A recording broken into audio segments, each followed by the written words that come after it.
சிவாய நம. சிற்பம் சொல்லும் கதை. ஒவ்வொரு சிற்பத்திற்கும் ஒரு கதை உண்டு. அந்த சிற்பத்தை உயிரோட்டமாகிய செதுக்கிய சிற்பிகளுக்கு என் தலை சாய்ந்த வணக்கத்தை நான் தெரிவித்துக் கொள்கிறேன். அத்தகைய சிறப்பு வாய்ந்த சிற்பங்களை பற்றி நான் பேச வந்துள்ளேன். தஞ்சை பிரகதீசர் கோயில் எடுத்துக்கொண்டால் தமிழ் மொழி இலக்கியத்திற்கு ஒரு உதாரணம். ஆவுடையார் கோயில் எடுத்தால் வாழ்க்கை எப்படி வாழ வேண்டும் என்பதற்கு உதாரணம். மாமல்லபுரம் எடுத்தால் சிற்பத்திற்கு ஒரு சிறப்பான இடம். அத்தகைய சிற்பம் பற்றி நான் பேச வந்துள்ளேன். நான் பேச வந்துள்ள தலைப்பு யாழி. யாழி பற்றி தெரிந்து கொள்வோமா? பெரும்பாலான கோயில்களில் இந்த சிற்பத்தை பார்த்திருப்போம்.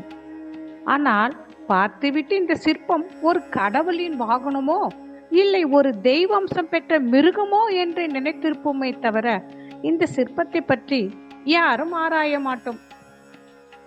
ஆழி என சங்க இலக்கியங்களில் குறிப்பிடப்பட்டிருக்கும் கோயில் சிற்பங்களில் மட்டுமே காண கிடைக்கும் ஒரு விசித்திர உருவமுடைய மிருகம்தான்.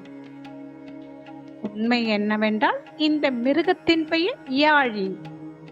யாழி என்பது தமிழ் கோயில்களில் காணப்படும் ஒரு தொன்ம உயிரின சிற்பமாகும். இதை வியாழன் என்றும் அழைக்கிறார்கள். யாழி பொதுவாக தமிழ் கோயில் விமானம், கோபுரம், மண்டப தூண்களில் காணலாம்.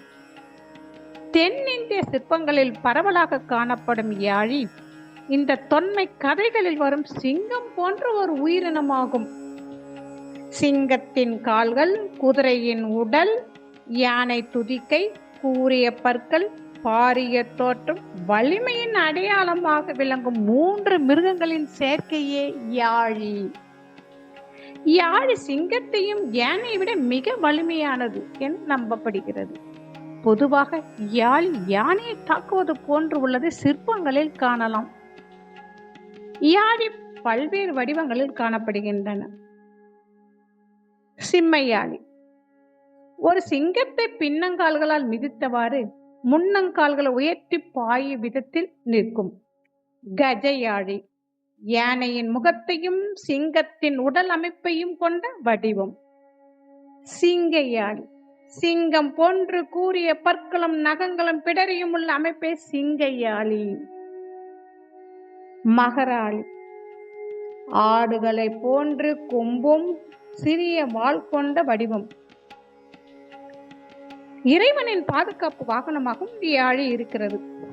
மதுரை மீனாட்சி அம்மன் மற்றும் முருகன் உற்சவர் சிலைக்கு முன்னால் யாழி வடிவம் கொண்ட சிலையை பயன்படுத்தப்படுகிறது. புதன் கிரக அதிபதி இரு பாலினத்தை சேராதவர். அவருடைய வாகனமாக யாழி பயன்படுகிறது. யாழியும் இரு பாலினத்தை சேராதவை.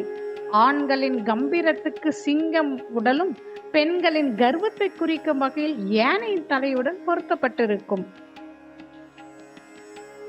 அருவி ஆர்க்கும் பெருவரை அடுக்கத்து ஆழி நன்மான் வேட்டு எழுகோள் உகிர் பூம்பொறி உழுவை தொலைக்கிய வைநுதி ஏந்து வெண் கோட்டு வைக்களிறு இழுக்கும் துன் அருகானம்.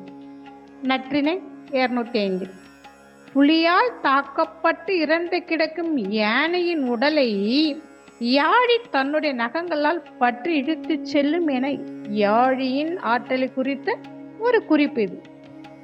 அதாவது இந்தியாவில் கிமு 25,000 ஆண்டுக்கு முன் யாழி இருந்ததாக வழக்கத்தில் வந்தது. காலப்போக்கில் யாழி என்ற மிருகம் அழிந்து விட்டது.